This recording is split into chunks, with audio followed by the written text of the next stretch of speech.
Let's set the mood for 1989, lads. Berlin Wall coming down. Ronald Reagan leaving office. We get the Tim Burton smash hit Batman movie.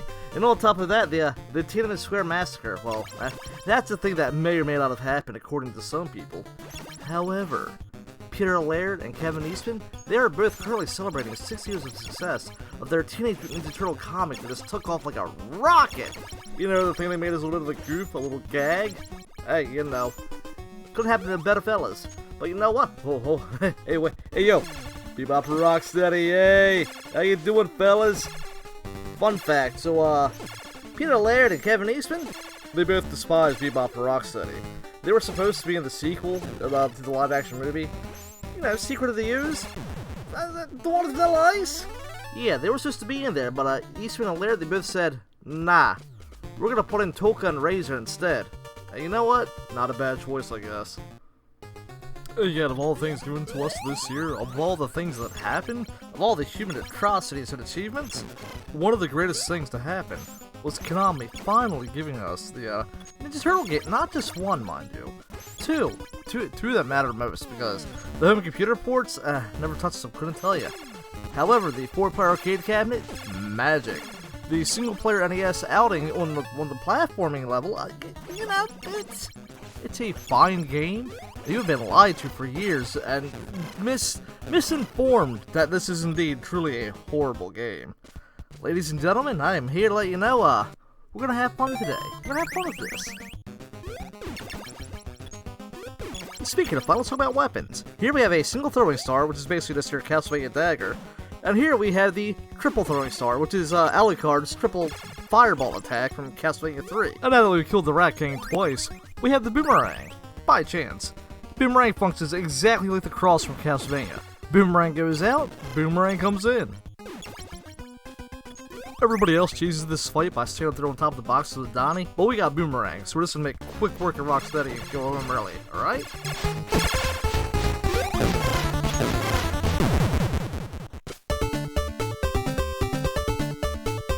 Just wanted to point this out real fast. Turtles in a half shell. Yeah, I've always heard it, and now you will too. Let's talk about one of the more interesting elements of this game, and in fact, it's the only element of this game that we have names officially attached to, that we know who these two gentlemen were and what they did. The only two. One of them being Jun Fudanashi, the music composer, who, listen to this music, listen to this warehouse sound. This is just top tier. None of the music in this game is actually in the cartoon show, none of it shows up in the movies, nothing is referenced anywhere else but this game. But because of this game, this music is now associated with the Ninja Turtles. And at this point in time in his career, Fudanashi's worked on 2 major games for Konami. One being Bayou Billy, where he's the sound and music guy for that, and the sound guy for Castlevania, Dracula's Curse, so not a bad resume to have at this point in time in the 80s. Hidenori Miyazawa is the other name attached to this game. He's credited as the music programmer, making him responsible for how the game sounds. This man was responsible for transferring the arcade soundtracks of Contra and Super Contra to the NES, you know, for their NES counterparts, Contra and Super C respectively. He's also credited with composing music for both those games for the new segments introduced in those ports. But it was by this wizard's hand that we had a majority of the Konami sound we did in the 80s. He's even responsible for assisting in the creation of the VRC6 chip, Konami's in-studio sound chip used on these 3 games. 2 of which I'm not even going to pretend to know how to pronounce, but that first one is Castlevania, Dracula's Curse. The sound chip helped make use of the FM audio in the Japanese systems, an expansion port that we never got here in the States. Miyazawa also helped with the music in the original Castlevania, but he says his assistance wasn't that much. The Glorious Bastard's probably just being polite. The way the audio sounds and plays in this game is directly related to the sound engineering he did for Konami, and it rings throughout a good portion of the 80s releases. Even if he weren't directly involved in those games, they were still using his tools to make said music. Hey, we're at the dam level! Did you know this is the Hudson River? In game, this is the Hudson River, which means the turtles are currently swimming around defusing bombs and toxic sludge, compiled with a bunch of dead bodies thrown in from various New York crime syndicates. But you know what? Just drink this music in for a second. this is good, this is atmospheric. It lets you know that, hey, you're underwater. It doesn't really give the sensation that you're disarming bombs. that will come from, the fact you got a little timer at the bottom of the screen, take it down, warning you that you got 2 minutes and 20 seconds to take care of all this, or it goes kablooey. Well, you know what else goes kablooey? Pachinko business when the entire world shuts down due to a virus of unknown origin. Which is the entire reason why Konami produced the Cowabunga collection. Because, hey, they gotta get the bankroll going again. Am I right, fellas? Gotta get a little bit of money, a little bit of payday. I understand that, Konami. However, we are not using the Cowabunga collection.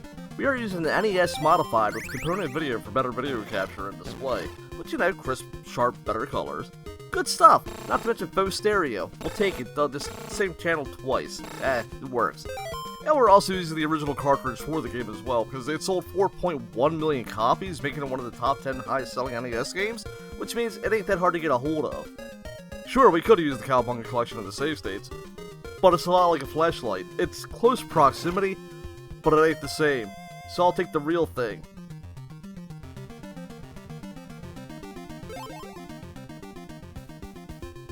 As these turtles swim around in toxic sewage, there's something you need to keep in mind. This game was being developed alongside Dracula's Curse, the third installment in Konami's money-making machine at that point. A point in time before the Turtles cartoon was even officially available to the Japanese public. It didn't come out until '91, so I speculate this game was made using the Castlevania engine, while the employees were moonlighting to finally make good on their license, so it didn't get the best polish. It is what it is. But however, the damn shows off one of the greatest strengths and weaknesses of the game going forward. The maps and level designs are all rather simple. And because of that simplicity, it only takes 6 minutes and 40 seconds to get from the start of the game to the end of this level. Not bad, not shabby. It ain't no speedrun, but we'll take it.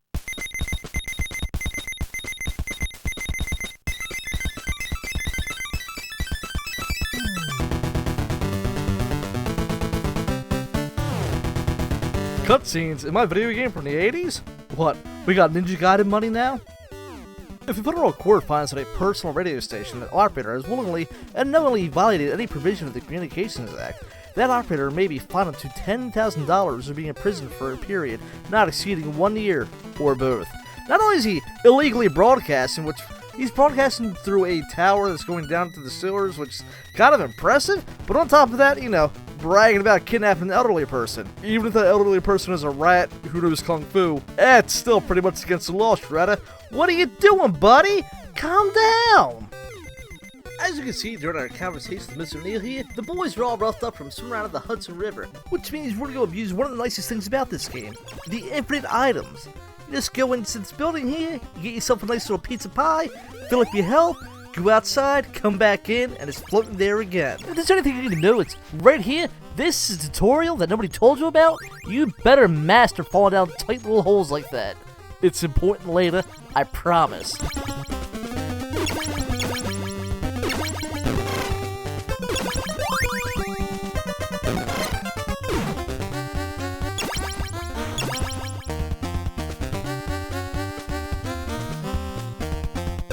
This is what sells me the idea they're just using the Castlevania engine for this game. This thing right here, this unnamed enemy, this is just a flea man, reskinned and tossed to this game for giggles. He can't convince me otherwise.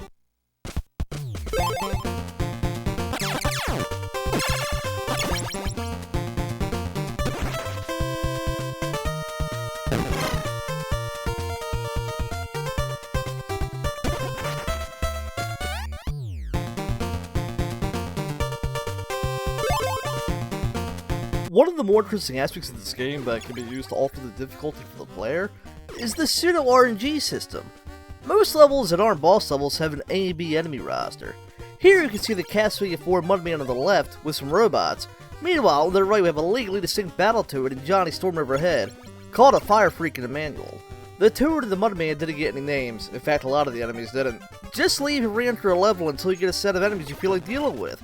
They won't ever mix and match the enemy sets, so you'll always know what you're going to be dealing with after you enter and see the first two enemies on screen. It's a massive boon to any player who prefers to kill a toad over a Mudman, or vice versa. In the manual, this thing's called a Kiai, which, cool stuff. Japanese to English, it translates to fighting spirit. What it actually is in terms of Japanese culture is screaming your attack before you attack your opponent. Which, the whole Kamehameha, the Hadouken, It all makes sense now. There's a cultural principle for it. And you know what? I didn't know that until about 5 minutes ago, so that's a really cool thing we've all learned together. But right now, this fighting spirit thing here, it does one thing for me, and that is give me cheese for the rest of the game, because we're going to use this to abuse everybody else.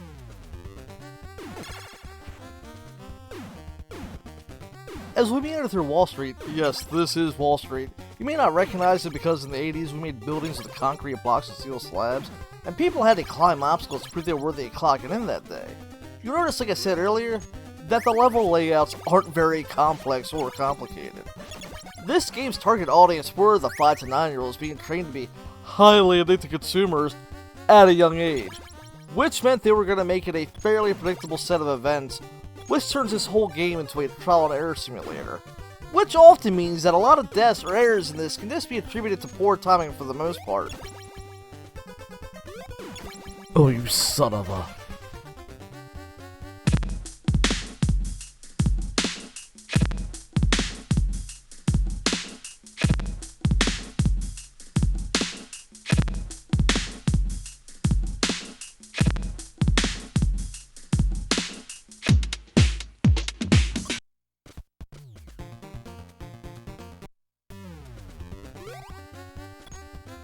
The other thing you need to keep in mind while playing this game is that you don't have access to 4 turtles.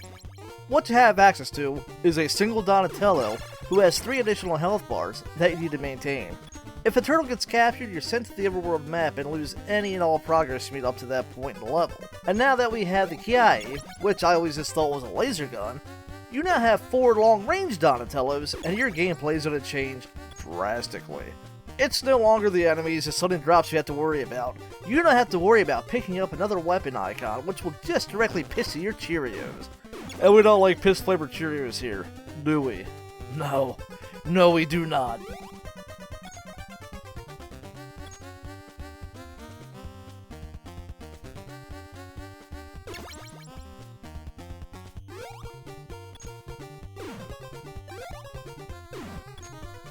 This isn't Metalhead. You'd think it's Metalhead, but it's not. It's called Mecha Turtle. Basically, it's a robot turtle wearing the skin of a ninja turtle.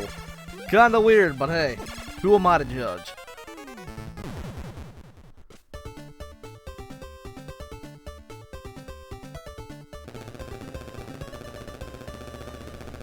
One of the other sillier things about this game is that, yes, it does very much function on NES logic.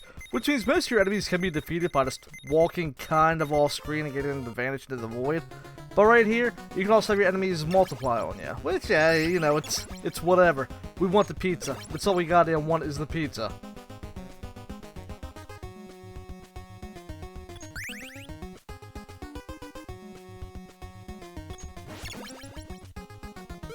My major complaint about this game is that you get secondary items that I really like having, being able to use them, just because, 1, the grappling hook has really cool animation, and 2, we get missiles for the turtle van, which is just, hey, missiles for the turtle van. But you only get to use these items for one very specific reason, and then never again for the rest of the game. Just enjoy the grappling hook animation here, it's just fun to watch.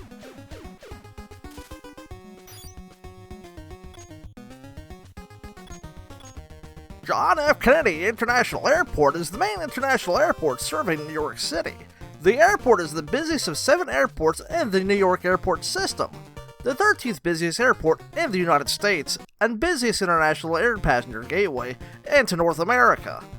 It's also exactly where we are. We are in the JFK International Airport, and to get around, we have to go through underground tunnels to find our secret turtle blimp. Because the 80s were wild, and this game is a perfect representation of that. So the rigmarole for all this is just go down the manhole, find the highest number, and then follow through that level, and then repeat process until you're at the end of this zone. It's not complicated. This problem is a lot of the levels in here look kind of the same, so we're not going to go through all that now, are we? Ignore the massive flaming ocean violation underneath JFK International Airport, one of only 2 things in this entire game that can kill a turtle dead instantly. We're going to talk about something a little bit more fun. See this really angry looking turtle icon? That's called a Mr. Invincibility, and it does exactly what it's named.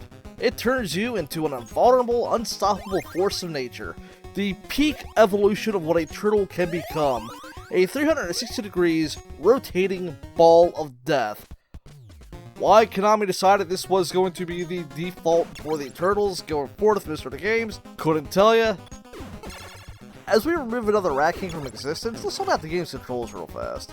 Out of the box to give you a movement speed that just feels correct across all 4 turtles. Their turning and jumping both feel responsive, and you don't cry out for a run button because you're going with the right speed for the distance you're trying to travel. As far as attacking goes, Displaced Gamers did a video discussing the input latency on each attack, but seeing as you'll never not be jamming the attack button, you won't have a chance to notice that there's any input latency. And you're given 3 jumps. A leap, a jump, and a somersault.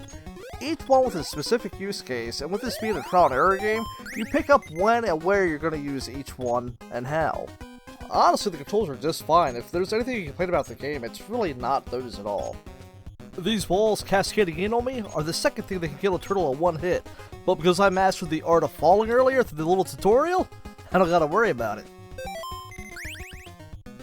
This boss fight is actually my second favorite boss fight in the game. My next favorite coming up right after this. It's just a big Mouser. You punch it in the mouth, the glowing weak spot until it dies. I like it. I like how it dies. It dies very pretty.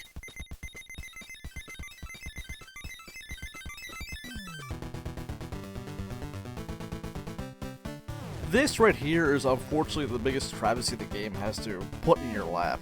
The fact that there is no turtle blimp flying gunning stage at all. You just get this little cutscene where we get to the first place that isn't actually a real life New York location. This is Shredder's hidden base. And right here is where you're going to find out which world seed you were given when you started the game up. It's actually pretty easy to figure out. If you just hit the start button, just jam that thing till the game starts, you'll always get this one right here. And if you don't get this one, there's 3 other locations on the map that could potentially be the world base you're going to be going to go fight the Technodrome. That's right, the Technodrome, everybody. My favorite boss fight in the whole game. But right now, we're going to fight some jellyfish, we're going to fight some porcupines, some weird alien things.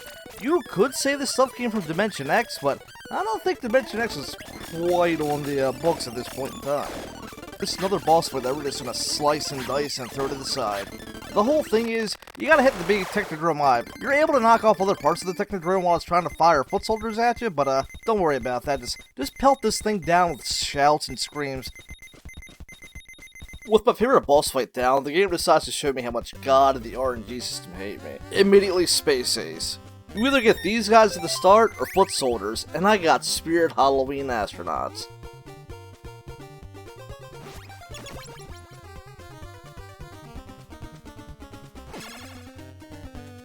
For the most part, these guys, flying drones, robotic kangaroos, and a wall-mounted turret are your new obstacles, sprinkled in, mind you.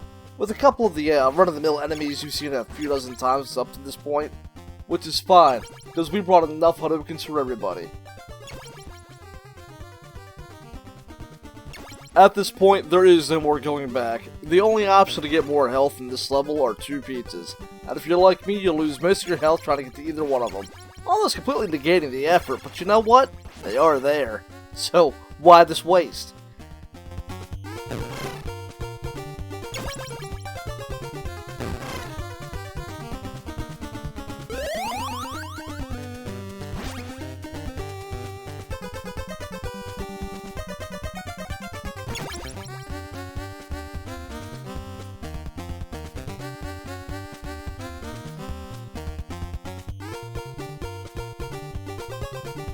You know, I watched a man beat this game with his chin. He can't use the rest of his body, and he beat this game with his chin. But there you are with 2 entire sets of hands, and you're gonna tell me you can't beat this game? Ha! Kids, come on, guys, fellas, ladies, you can do this! If I can do it, you can do it!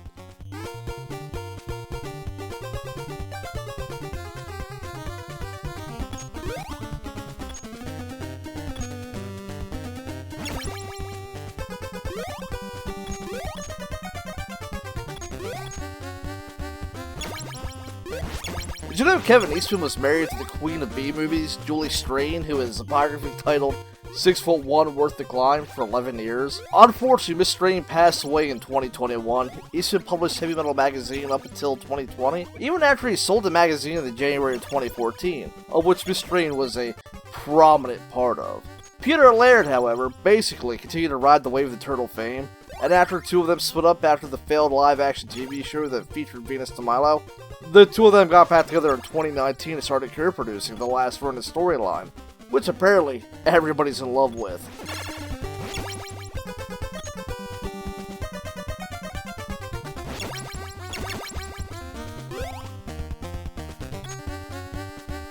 It's hard to imagine a reality where these two gentlemen didn't get together sometime in the early 80s and just doodle, as a joke, a turtle wearing a bunch of ninja gear and say, you know what, let's run with this idea and see where it goes. This game is directly related to that, for better or worse, and I think, honestly, it's for the better. I mean, after all, ultimately, it would lead to Cowboys Moo Mesa, which is a direct rip-off of the Ninja Turtles, and another game that Konami would make, but never bring to the home consoles because Konami hates you.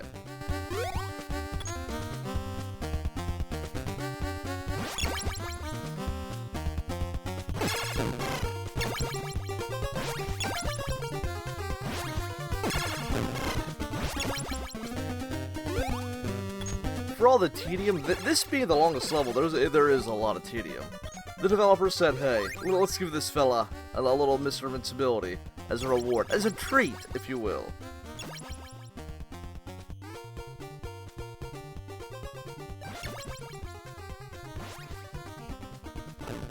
If you want to know the apex difficulty of this game, it's this hallway, and it's your being impulsive. Not my being impulsive, it's your being impulsive. That's going to lead to your downfall. Not mine. I don't die. Never.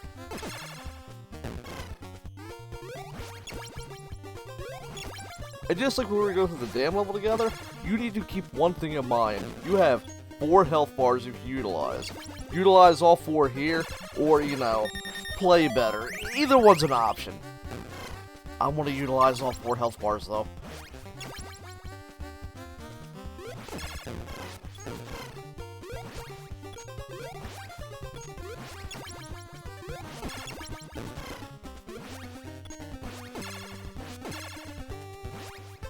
With Commander Spaceman, you can just nudge him off screen and march forward, but I'm an idiot, and my emotions are easily manipulated, and I want every single one of them to die, because they deserve nothing less.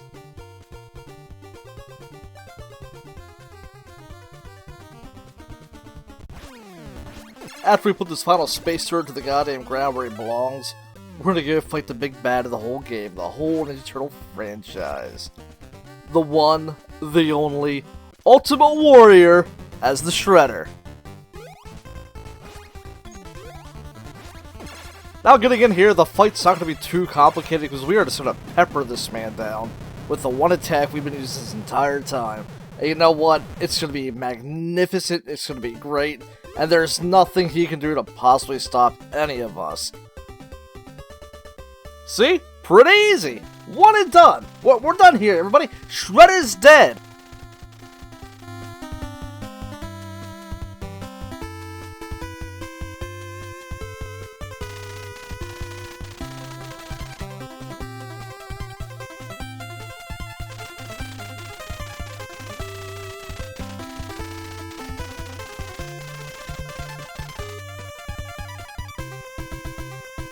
One of the most impossible to beat games ever produced, supposedly.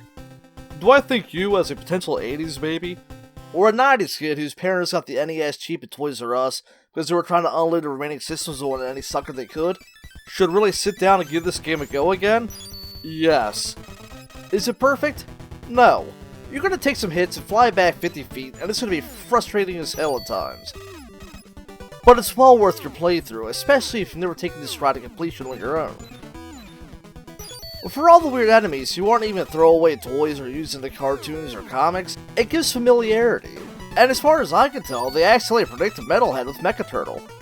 It's just one of those games where you have to adapt to how it wants to be played, and after learning that, you're gonna have a great time. After all, this game was licensed for fun.